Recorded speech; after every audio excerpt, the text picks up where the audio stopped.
Yes, students, today I'm going to tell you direct and indirect speech. What is direct? Direct and indirect speech. Difference between direct and indirect speech. Direct में क्या होता है, जो speaker के actual words होते हैं उनमें कोई भी चेंज किए बिना उनको एज इट इज हम राइट करते हैं, that is called direct speech. Okay, like Ritu said to me. Ritu said to me, the Taj Mahal was built on the bank of river Yamuna long ago and it still attracts many tourists to Agra. अब रितु ने कहा, ये जो words हैं, ये जो sentence है जो हमने इन्वर्टेड कोमाज में यूज किया है, इन्वर्टेड कोमाज में राइट किया हुआ है, ये रितु के एक्चुअल वर्ड्स हैं. उसने जिन वर्ड्स का, जिस वर्ब का यूज किया था उसमें कोई भी चेंज नहीं किया है, उसके एक्चुअल वर्ड्स को हमने यहाँ पर यूज किया है. यही एक्चुअल वर्ड्स जो हैं जिनमें हमने कोई भी चेंज नहीं किया है, जो इन्वर्टेड कोमाज में स्टेटमेंट राइट की हुई है, that statement is called, this is called direct speech. This is called a direct speech. Okay, I give you some more examples of direct speech. Like Winnie said, I have a holiday tomorrow. अब I have a holiday tomorrow, this statement is written in inverted commas, so it is a direct speech. जो direct speech होती है वो हमेशा inverted commas में right होती है और उससे पहले हम कोमा का भी यूज करते हैं. Clear? Like mother said, come here, now come here. This sentence is also written in inverted commas, so it is also direct speech. क्योंकि ये स्पीकर के एक्चुअल वर्ड्स हैं, उसने जिन वर्ड्स का यूज किया है उन्हीं वर्ड्स को हमने कोई भी चेंज नहीं किया, एज इट इज हमने राइट कर दिया इन्वर्टेड कॉमास का यूज करके. तो इस सेंटेंस को आप क्या कहोगे? Direct speech. ओके, तो और she said she would watch a movie with us. First of all, I'm telling you all the rules of direct speech. Okay, then we will discuss indirect speech. So the words which are written in inverted commas, okay, those sentence is called direct speech. अब ये complete sentence हमारा क्या है? Direct speech है. और इसी के two parts होते हैं, डायरेक्ट स्पीच के भी टू पार्ट्स होते हैं. One is called reporting verb and one is called reported speech. One part is called reporting verb and reported speech. अब कौन सा पार्ट रिपोर्टिंग वर्ब है और कौन सा पार्ट रिपोर्टेड स्पीच है? स्पीच का मीनिंग क्या होता है? कही हुई बात. स्पीच का मीनिंग क्या होता है? कोई भी कही हुई बात. तो रिपोर्टिंग वर्ब और रिपोर्टेड स्पीच में क्या डिफरेंस है? अब you can see two parts are given in this sentence. In this direct speech two parts are given, क्योंकि इन्वर्टेड कॉमास का यूज किया हुआ है सेंटेंस जो हमने स्पोकन वर्ड्स हैं उनके लिए, इसलिए ये क्या है? सेंटेंस हमारा डायरेक्ट स्पीच है. अब इसके भी टू पार्ट्स हैं. तो first one part reporting verb होता है और अनदर पार्ट रिपोर्टेड स्पीच होता है. रिपोर्टिंग वर्ब कौन सा है? जो फर्स्ट पार्ट है, जो फर्स्ट पार्ट है that is called is reporting verb, जो विदाउट इन्वर्टेड कॉमास के यूज होता है, जिसमें वर्ब होती है मेन, वो क्या होती है? Reporting verb. और जो पार्ट आपने इन्वर्टेड कॉमास में राइट किया हुआ है that part is called reported speech. Okay, क्योंकि ये एक्चुअल वर्ड्स हैं, स्पोकन वर्ड्स हैं. This part is called reported speech and this part is called reporting verb. Like Vini said to me, I have a holiday tomorrow. Now this part is also reporting verb और जो part inverted commas में है that part is called reported speech. Clear? और जो भी reported speech में हम जितने भी चेंजेस करते हैं those are done according to the reporting verb. सबसे पहले हम रिपोर्टिंग वर्ब को देखेंगे, उसके अकॉर्डिंग ही रिपोर्टेड स्पीच में चेंजेस होते हैं. Clear? So this part is called reporting verb and the part which is written in inverted commas that part is called reported speech. It is must to know, ये सबसे पहले आपको पता होना बहुत जरूरी है कि डायरेक्ट स्पीच क्या होती है, रिपोर्टिंग वर्ब रिपोर्टेड स्पीच में क्या डिफरेंस होता है. Only then you can understand rest of the rules. Clear? So this part is direct speech and the part which is written without using inverted commas, जिसमें हम changes करते हैं, direct से उसको इनडायरेक्ट में लाते हैं. ओके, जब हम डायरेक्ट से इनडायरेक्ट में लाते हैं तो उसमें हम क्या करेंगे, इन्वर्टेड कॉमास का यूज नहीं करेंगे और उसमें जो भी टेंसेस हैं, पर्सन्स हैं, वो भी चेंज होंगे. That part will be called indirect speech. Like Vini said I have a holiday tomorrow. इसका हमने इनडायरेक्ट स्पीच राइट किया है.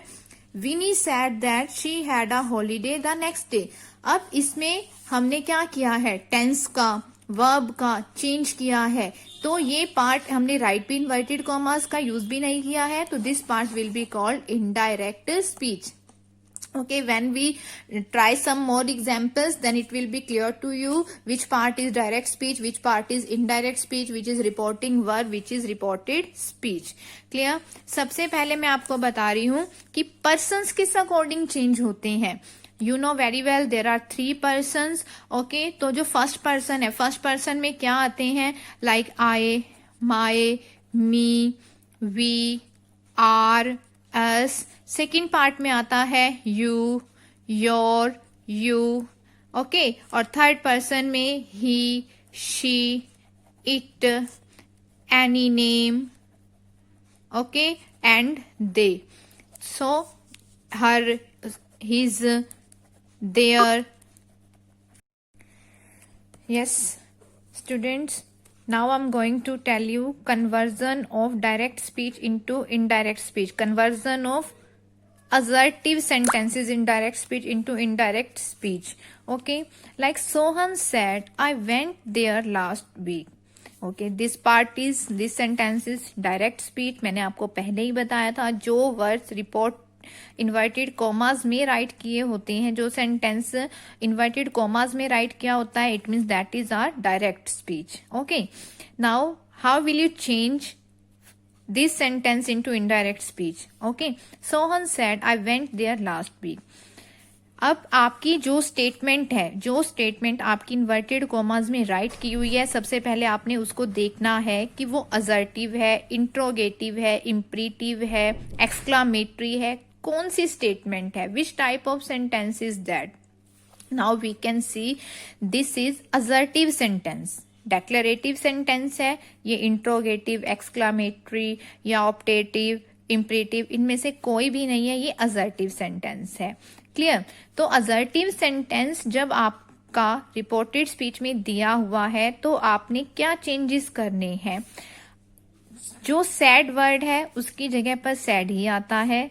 अगर ओनली सैड है तो सैड का सैड रहता है, और इन्वर्टेड कॉमास के प्लेस पर यहां आप क्या यूज कर दोगे, that. Like Mohan sad that, inverted commas के प्लेस पर दैट. मैंने कहा था जो पर्सन्स है वो सन के अकॉर्डिंग चेंज होते हैं. आई कौन सा पर्सन है, फर्स्ट पर्सन. फर्स्ट पर्सन हमेशा सब्जेक्ट के अकॉर्डिंग चेंज होता है. विच सब्जेक्ट, रिपोर्टिंग वर्ब के सब्जेक्ट के अकॉर्डिंग. रिपोर्टिंग वर्ब का सब्जेक्ट क्या है, सोहन है. Sohan is a third person, boy है. So what will we use here, he. Okay, he. Went क्या है, V2. V2 चेंज होती है हैड प्लस V3 में. Past indefinite tense past perfect में चेंज होता है. So what will you do here, he had gone, क्योंकि V3 बन जाएगी, गो वेंट गॉन होता है. He had gone there.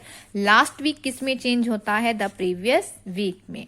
Clear? Sohan said that he had gone there the previous week. Next sentence क्या है, Sheena said to me he has reached here.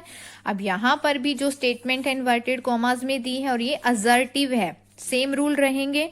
बस एक बात का आपने ध्यान रखना है, जो सैड है वो अगर ओनली सैड है तो वो सैड रहेगा. सैड टू है, सैड के बाद अगर टू है तो वो टोल्ड में चेंज हो जाएगा. क्लियर? और इन्वर्टेड कॉमास के प्लेस पर सेम दैट का ही यूज करोगे. Sheena told me that. Sheena told, said to है इसलिए हमने टोल्ड किया है. यहां सैड था तो सैड राइट किया था. Sheena told me that. He जो है थर्ड पर्सन है, थर्ड पर्सन कभी भी चेंज नहीं होता. ही हैज हैड में चेंज होएगा, reached here into there. He had reached there. One more example, Rohini said I am feeling energetic. Rohini said that. अगर सैड टू होता तो टोल्ड में चेंज होता, बट सैड है तो सैड रहेगा, और असर्टिव है तो वही सेम रूल्स अप्लाई होंगे. Rohini said that I first person subject के अकॉर्डिंग. शी, रोहिणी गर्ल है तो she, is am are into was were, she was feeling energetic. Clear? So this is conversion of direct speech of assertive sentences into indirect speech. His, her, their, them. Okay, तो him, तो ये जितने भी हैं persons हैं, ये किस according change होते हैं?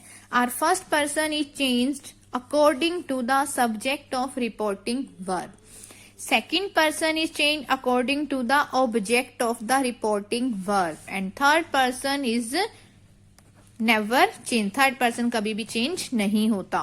ओके, फर्स्ट पर मैंने ये SON का रूल इसलिए राइट किया है. सन, सन का meaning S means subject, O means subject, N means no change, never change.